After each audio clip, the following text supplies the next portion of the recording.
Esta tarde vamos a hablar sobre un tema que es fascinante desde mi punto de vista. Es un tema que nos abre muchas puertas de conocimiento, de comprensión de cómo funciona la realidad en que estamos viviendo. Este tema se titula La ley del péndulo.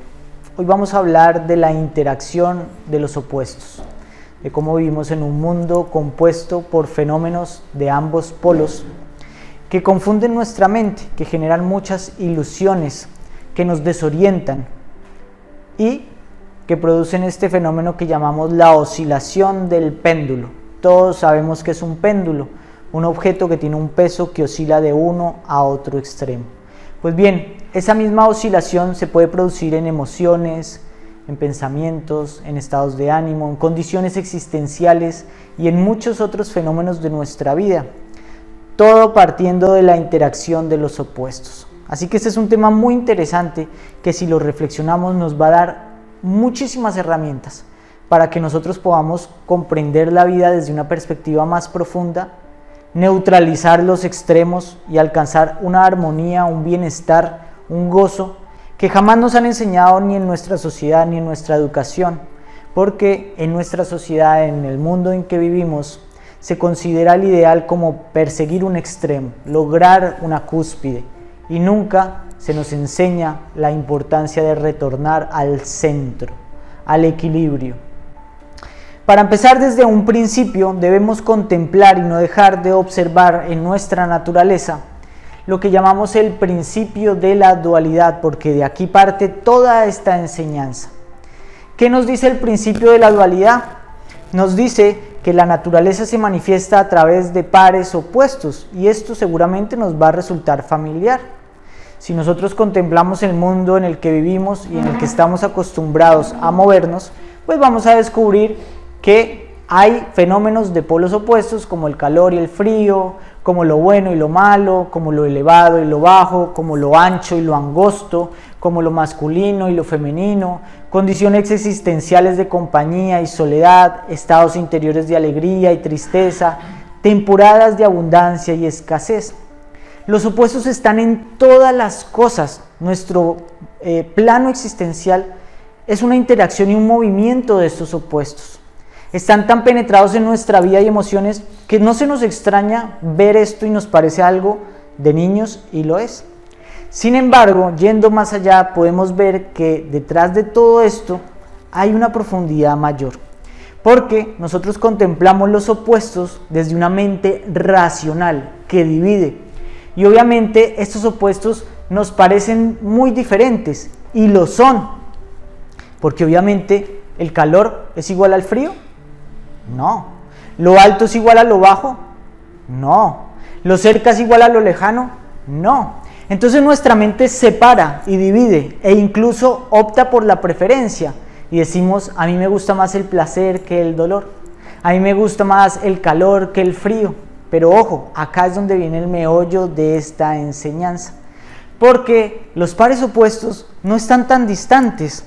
No alcanzamos a ver que están íntimamente relacionados, pues pertenecen a dos extremos de una unidad. Es decir, los opuestos son dos extremos de una misma unidad. De ahí este símbolo oriental que resume a la perfección este fenómeno de la unidad y de la dualidad en lo que llamamos el yin y el yang. ¿Qué quiere decir esto y cómo podemos explicarlo? Pues bien, si nosotros miramos el calor y el frío, son dos extremos de una unidad, de la temperatura. Si observamos lo elevado y lo bajo, son dos extremos de la altura. Si observamos lo claro y lo oscuro, son dos extremos de la luz. Lo positivo y lo negativo son dos extremos de la polaridad. Lo áspero y lo suave son dos extremos de la textura. ¿Y esto qué nos está diciendo? Que los extremos son graduaciones de una misma escala, es decir, que son puntos relativos en una escala que pueden cambiar. Ojo, porque según esto, lo que es cerca puede convertirse en lejos y lo lejos puede convertirse en cerca, porque cambia el punto de referencia que utilizamos como base. Y esto es lo que da origen a la paradoja de la relatividad. Es decir, que una persona buena puede llegar a ser mala. porque tú miras tu vecino es bueno, pero si lo comparas con un santo, pues una persona llena de defectos. Si lo llevas a vivir a un monasterio donde las personas tienen una disciplina espiritual tremenda, esa persona está llena de pecados, ¿cierto? Pero si la llevas a una prisión rodeada de asesinos, esta persona podría ser un santo. Lo mismo pasa con la temperatura. Si nosotros miramos 100 grados para nuestro cuerpo es algo muy elevado, muy caliente, podemos quemarnos. Pero para derretir el metal es frío. Y si tomamos la temperatura que se necesita para derretir el metal y la comparamos con la que hace en el sol, ¿qué pasa? Pues lo que era supremamente caliente para nosotros se convierte en frío. Entonces, ¿dónde están esos valores? ¿Cuál es su realidad? Tener esto como principio es muy importante para que nosotros podamos darnos cuenta que nuestra mente nos engaña constantemente, porque nuestra mente desarrolla puntos fijos de la realidad y dice esto es blanco y esto es negro, esto es bueno y esto es malo, pero eso solamente depende de la relación que hagamos con un punto de referencia. No es total, no es absoluto y puede variar. Así que, si observamos este fenómeno de la dualidad y de la unidad que en realidad se despliega en dos polos, pues vamos a comprender la naturaleza del mundo en que nos encontramos. Nos vamos a dar cuenta que la unidad, lo absoluto, se dividió en dos para que pueda haber movimiento e interacción, que es lo que vemos en nuestro mundo. Si la unidad no se divide, pues no hay dualidad y no hay ni distancia, ni arriba, ni abajo, ni los fenómenos que nosotros vemos, crecimiento, decrecimiento, vida y muerte. Sería todo absoluto. Para que pueda haber creación, la unidad se tuvo que desplegar y de ahí salieron los fenómenos que conocemos y este mundo en el que vivimos. Por lo tanto, si hablamos de que la unidad está dividida en dos, debemos comprender que los opuestos y cada uno de los extremos, aunque nosotros consideremos que es mejor uno que otro, cada uno de los extremos cumple la función determinada en la realidad y es necesaria para establecer un equilibrio. El día y la noche cumplen una función, la actividad y la inactividad. Cada una genera su aporte para que haya balance y armonía en lo que llamamos el movimiento de la creación. Y aquí es donde encontramos la ley del péndulo, porque la ley del péndulo es el movimiento que tiene la naturaleza de oscilación para equilibrar los fenómenos. La naturaleza, con su extraordinaria sabiduría, produce un movimiento oscilatorio, porque cuando se presenta el fenómeno de un extremo, debe ser complementado con su opuesto para que haya equilibrio, ¿cierto? ¿Dónde podemos ver esta ley del péndulo? Por ejemplo, si observamos el día, oscila a la noche y así uno y otro se complementan. El tiempo de trabajo o actividad se complementa con el de descanso y pasividad. Si observamos el verano, oscila al invierno. Si vemos las sequías, oscilan a las lluvias y de esta manera la naturaleza se nutre, crece, descansa y decrece y está en constante movimiento perfecto y armonía. Y es así como vivimos en un universo que se mueve. ¿Para qué? Para producir estabilidad. El universo se mueve para estar quieto, curiosamente. Ustedes van a un bosque y aparentemente no está pasando nada en ese bosque, pero están ocurriendo todos estos fenómenos de ambos polos para que ese bosque esté en calma. Ustedes inhalan y exhalan para que su cuerpo esté en equilibrio y para que puedan olvidarse de la respiración. Porque si solamente inhalan, va a haber un colapso en todo el organismo. Es solo cuando inhalan y exhalan y el oxígeno es bombeado por la circulación armoniosa que hace el corazón, que el cuerpo está en calma y disponible. Y así funciona nuestro organismo, nuestra vida, nuestras emociones, en un constante equilibrio que la naturaleza maneja a través de esta ley que llamamos la ley del péndulo. Ahora, para que nosotros podamos aplicar esta enseñanza y esto nos sea útil en nuestra vida cotidiana, porque no me interesa aquí simplemente filosofar y hablar de cosas interesantes, sino que podamos ver que esto tiene una aplicación práctica en nuestra vida, la invitación de esta enseñanza es a que ustedes puedan observar que muchas condiciones de su vida que ustedes rechazan, que ustedes no quieren ver, tienen sus bondades que están rechazando también, porque en su mente está grabado con cincel, con la educación que recibieron, la idea de que debemos inclinarnos a los extremos opuestos, pues nuestra mente es separativa, separa el placer del dolor, separa la alegría de la tristeza, los considera como fenómenos diferentes que son, obviamente lo son, pero no como dos partes de una unidad. ¿Y qué sucede? Al separar esto queremos tomar una parte y que la otra sea desechada. Tenemos una mente dividida que busca la estabilidad y el bienestar en la inclinación. De hecho, si en nuestra vida hemos vivido por diversas circunstancias, hemos experimentado el malestar de un extremo, con más ahínco nos vamos a inclinar a buscar su opuesto. Si hemos sufrido por la pobreza, por ejemplo, porque nos ha hecho falta lo indispensable, más nos vamos a esforzar por encontrar ese extremo opuesto en el que suponemos que se encuentra la felicidad plena y permanente.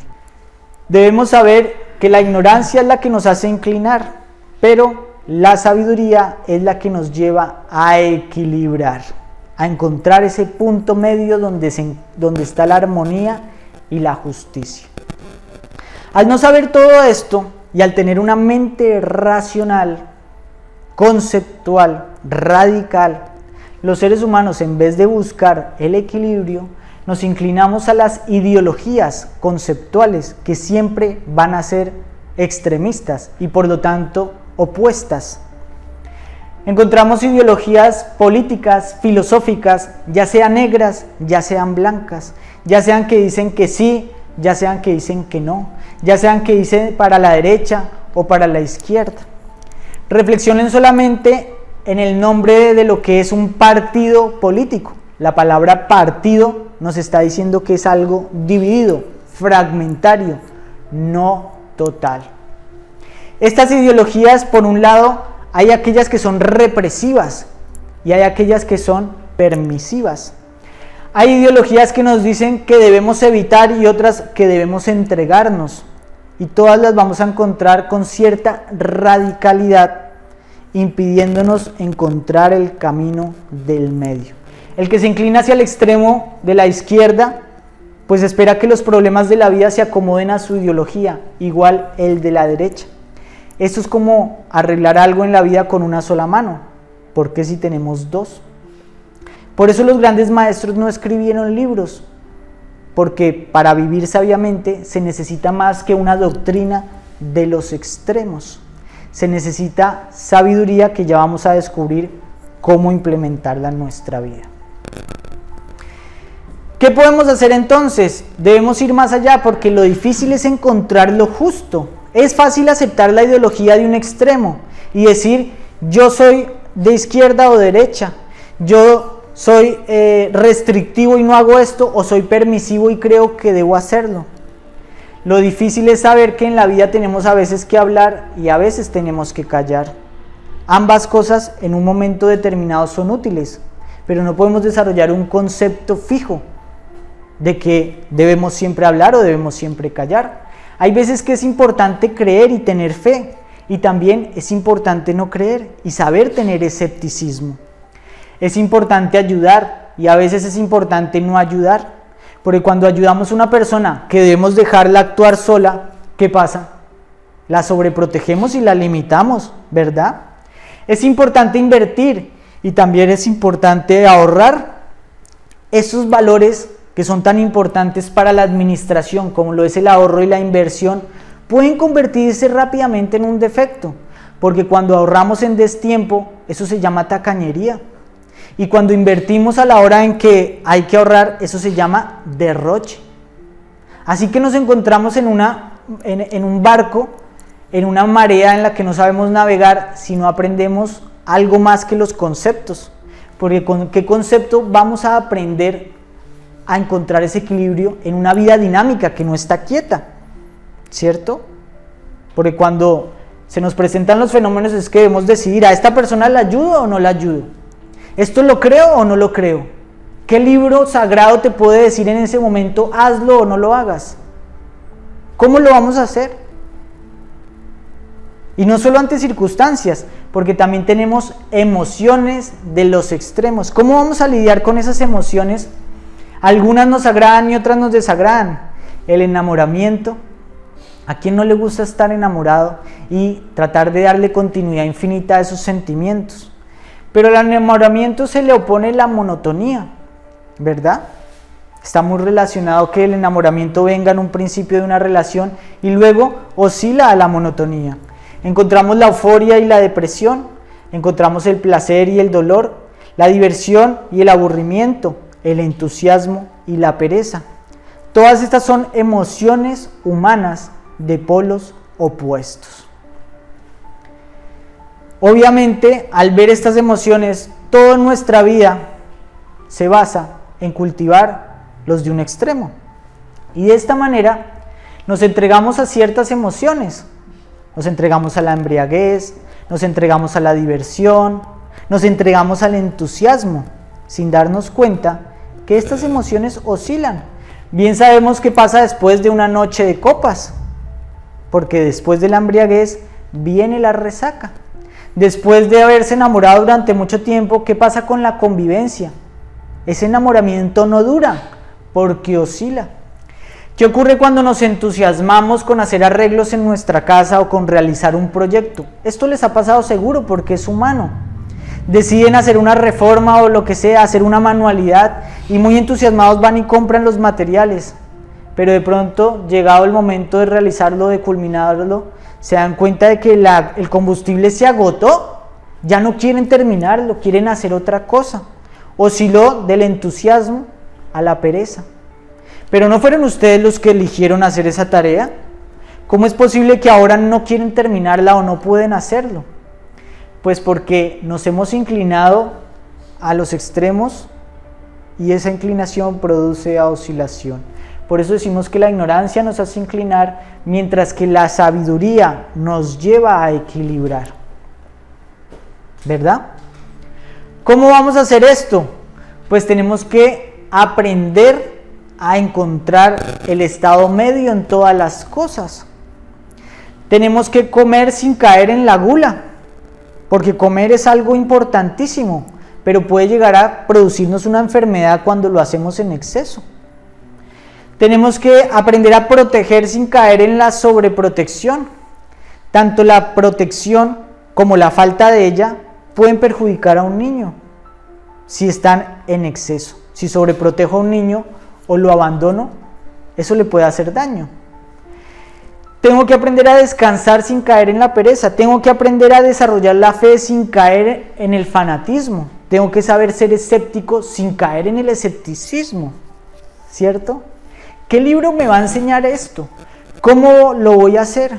¿Cómo puedo encontrar el equilibrio y la armonía en todos los campos duales de mi vida, que son muchísimos? ¿Cómo lo voy a hacer? Es una pregunta tremenda que deberíamos hacernos nosotros, porque somos los únicos administradores de nuestra propia vida. Los resultados que obtenemos de todas nuestras decisiones económicas, sentimentales, de amigos, esos resultados provienen de las elecciones que hacemos. Y tenemos la naturaleza de inclinarnos, porque cuando estamos acostados y nos tenemos que levantar, el cuerpo quiere descansar.